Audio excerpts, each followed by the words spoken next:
अभी हम लोग मदुरई में हैं और मदुरई में होटल लेकर रुके हुए हैं। मनीष जी से कल हमारी मुलाकात हुई और बहुत कुछ बातें हुई। 15 मिनट मिलने दिया जाता है हर बृहस्पतिवार और मंगलवार को। मंगलवार दिन था, सुबह 5 बजे हम लोग जेल के बाहर पहुंच गए और देखिए कि लोग इतने चाहने वाले हैं मनीष जी के कि वो 5 बजे से पहले भी आकर वहां लाइन लगाकर बैठे हुए थे। मतलब सोचिए कि उत्तर प्रदेश और बिहार के बहुत सारे ऐसे 5-6 लोग थे जो वहां पहले से आकर लाइन लगाकर बैठे हुए थे। हालांकि उन लोगों ने हमें देखा, पहचान लिया और इसके बाद बोला कि भैया आप मिलकर आइए, हम लोग बाद में मिल लेंगे, हम लोग रुकेंगे। तो हम गए अंदर मिलने के लिए। 9 बजे मिले। इसके बाद जो है मिलने की प्रक्रिया शुरू हुई।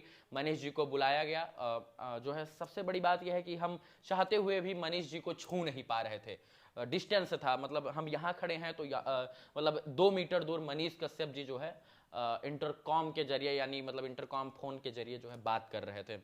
बस हम लोग एक दूसरे को फील कर पा रहे थे, महसूस कर पा रहे थे, ये एहसास कर पा रहे थे कि वो यहाँ पर हैं और वो हमारे सामने खड़े हैं, हम उनके सामने खड़े हुए हैं। और इसके बाद फिर हम लोग एक दूसरे को महसूस कर पा रहे थे। बस फोन पर उधर से हेलो रवि भाई, थैंक यू आने के लिए, ऐसा बोला इन्होंने और एकदम समझिए कि भावुक हो गए हम। 10 सेकंड तक हम एक दूसरे को मतलब देख नहीं पाए। 10-15 सेकंड तक सिर्फ और सिर्फ फोन पर हेलो हुआ था और थैंक यू हुआ था, बस। इसके बाद हम लोग इधर दूसरी तरफ बात कर रहे थे देखकर, मतलब आंखों से आंखें डाल कर नहीं, जैसे ही आंख से आंख मिल रही थी मतलब नैन एकदम छलक जा रहे थे। फिर इसके बाद पहला सवाल उनका यही था कि रवि जी बिहार में कैसे हैं लोग, क्या कर रहे हैं हमारे लिए लोग। हमने कहा भैया बहुत अच्छा है और बिहार के लिए लोग, आपके लिए लोग आवाज़ उठा रहे हैं, लड़ रहे हैं, आज भी एकजुट होकर आपकी बात कर रहे हैं। उन्होंने कहा रवि भाई मेरी गलती क्या थी, मेरा दोष क्या था। मैंने कहा भैया कुछ नहीं।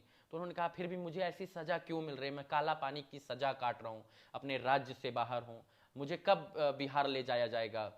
मेरे पास कोई जवाब नहीं था कि मैं क्या जवाब दूं उनको, क्या मैं इस सवाल का उत्तर दूं। मेरे पास कोई मतलब सवाल का उत्तर ही नहीं था। मैंने कहा भैया बहुत जल्द आप बिहार आने वाले हैं और बिहार के लोग आपके साथ खड़े हैं। उन्होंने कहा रवि हमको बिहार बदलना है और बिहार हम बदल कर रहे हैं। हमको जेल हो या फिर कुछ भी हो, हमको फर्क नहीं पड़ता है, मतलब बिहार के लिए ही जीना और मरना है। अगर बिहार के लिए आवाज़ उठाना, बिहार के गरीब मजदूर किसान की बात करना अगर इस तरीके करना गलत है और इस तरीके की सज़ा है, तो फिर जो है इस तरीके का काम मैं और करूंगा। बिहार के लोग प्रताड़ित किए जाते हैं, उसकी आवाज़ मैं ज़रूर उठाऊंगा। बस यही बातें हुई। फिर मैंने पूछा भैया कैसे रह रहे हैं यहाँ पर, क्या समस्या आ रही है। उन्होंने कहा रवि देखिए यहाँ पर पंखा चलने में दिक्कत होती है, पंखा है भी तो धीरे धीरे चलता है। भाषा का सबसे बड़ा प्रॉब्लम है। यहाँ के जो है पुलिस के लोग अफसर जो है वो कोऑपरेटिव हैं, लेकिन भाषा शैली जो है वो समझ से बाहर है।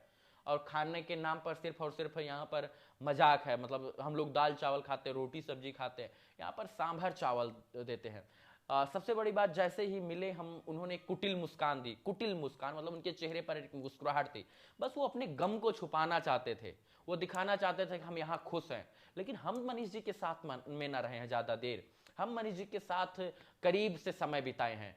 तो मुझे लगा कि ये हमको दिखाने के लिए, मेरी मतलब जो है हमको दिखाने के लिए और अपने दर्द को छुपाने के लिए, हमको खुश करने के लिए ये मुस्कुरा रहे हैं, यानी कुटिल मुस्कान थी। लेकिन मैं उनको करीब से जानता हूं, इसलिए मैं भांप गया कि ये मुझे खुश करने के लिए हंस रहे हैं, बल्कि ये एक्चुअल की हंसी नहीं है, ये सिर्फ और सिर्फ हंसी दिखावे की है ताकि हम लोग रोए ना, बात करें। फिर उन्होंने बहुत सारे सुझाव दिया कि बिहार के लोग से बोलिएगा कि वो लड़ें, हम फिर से निकल कर बिहार के लिए लड़ेंगे। माध्यम अलग हो सकता है, रास्ते अलग हो सकते हैं, लेकिन लड़ाई बिहार के लिए जारी रहेगी। और सबसे बड़ी बात है कि मैं किसी पार्टी के लिए काम नहीं किया, किसी नेता के लिए काम नहीं किया। किसी पार्टी और नेता के लिए रवि काम किया होता तो शायद से मैं बच गया होता, मुझे जेल नहीं होती। मैं अगर घूस लेता, मैं भ्रष्टाचारियों का साथ देता, तो मैं जो है छुप छुप कर बोलता, डर डर के बोलता, तो आज मेरी सजा नहीं होती। मैं सत्य बोलता था, मैं बिहार के लोगों की बात करता था, इसलिए जो है सजा मुझे हुई है। मैं काला पानी की सजा काट रहा हूं। उन्होंने कहा कि आजादी के पहले मैंने काला पानी की सजा सुनी थी, नाम सुना था, सर्कुलर जेल सुनी थी, लेकिन मैं तो आजाद देश में काला पानी की सजा काट रहा हूं ना, उन्होंने ये कहा। इसके बाद जो है बिहार में होते हुए, मेरा गृह राज्य होते हुए मुझे यहां लाकर रख दिया गया है। बहुत सारी 15 मिनट में बातें हुई, भावुकता थी, बिहार के लिए समर्पण था, बिहार के लिए कुछ कर गुजरने का जज्बा था, बिहार के लिए लड़ाई लड़ने की बात थी, परिस्थितियां थी, स्थितियां थी, सब कुछ पर बात हुई।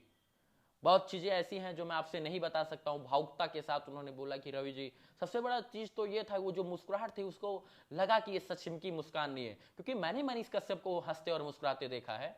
और जब मैं मनीष कश्यप की हंसती और मुस्कुराते चेहरे को मैं देखता हूं तो मुझे पता चल जाता है कौन नकली हंसी और कौन असली हंसी है। जो मुझे देखकर उन्होंने हंसी हंसी वो नकली हंसी थी, वो बनावटी हंसी थी, दर्द था उस हंसी के पीछे।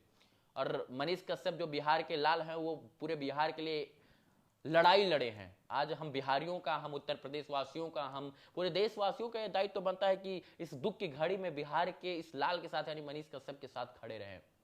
बहुत कुछ बातें हैं मैं भूल गया हूं, मतलब इतना बात हुआ, इतना डीपली हम लोग शीशा था, मतलब हमारे पास होते हुए भी हम उस इंसान को नहीं छू सकते हैं जिसका इंसान का मैं पैर पड़ता था, जिसको मैं मिलने के बाद गले लगा लेता था। जो इंसान मुझे गले लगा लेता था वो मेरे सामने 2 मीटर की दूरी पर खड़ा है, 1 मीटर की दूरी पर खड़ा है, और मैं उसको गले नहीं लगा पा रहा हूं। मैं उसको देखकर उसकी आंखों में आंखें डालकर बात नहीं कर पा रहा हूं, क्योंकि हम लोग एक दूसरे को जब आंखों में आंखें डालकर बात कर रहे हैं तो रोना आ जा रहा है, आंसू निकल जा रहा है। इसलिए फोन इधर पकड़े हुए हैं और नजर उधर नजर करके, मतलब आंख मिलेगी तो कुछ बात नहीं होगी। 15 मिनट का समय मिला है, जल्दी जल्दी बात करना है, बहुत सारी बातें हैं। 15 मिनट में फोन डिस्कनेक्ट ना हो जाए, इसलिए दूसरी तरफ चेहरा करके आंखों में आंखें ना मिलाकर इसके बाद जो है बहुत सारी बातें कर लेना। सोचिए क्या बीत रही होगी उस इंसान के ऊपर। इसके बाद जब 15 मिनट बीत गया तो चलने का वक्त आया, और फिर प्रशासन के यानी पुलिस के लोग ने कंधे पर हाथ रखकर ले जाने का प्रयास किया, और वो क्षणिक भर की जो निगाहें थी, मतलब ऐसे देखते रह गए, मतलब कि हम अपने आप दूर जा रहे हैं। ऐसा लगा हम 100 मीटर दूर पे हैं, आधा किलोमीटर दूर पर। अभी भी मैं जहां खड़ा हूं यहां से 2 किलोमीटर दूर पर है मनीष कश्यप। जहां मैं बैठा हूं जिस होटल में, यहां से 2 किलोमीटर दूर है मनीष कश्यप। फिर चाह कर भी हम लोग कुछ नहीं कर सकते हैं। क्या कर सकते हैं? कुछ नहीं। अब 100 मीटर दूर थे, देख रहे हैं, और इसके बाद वो हमसे दूर चले जा रहे हैं, हम चाह कर भी कुछ नहीं कर पा रहे हैं। हम क्या बोलें, क्या समझाएं आपको, हमारे पास कुछ शब्द नहीं है। इच्छा थी मिलने की, तमन्ना थी, चले आए।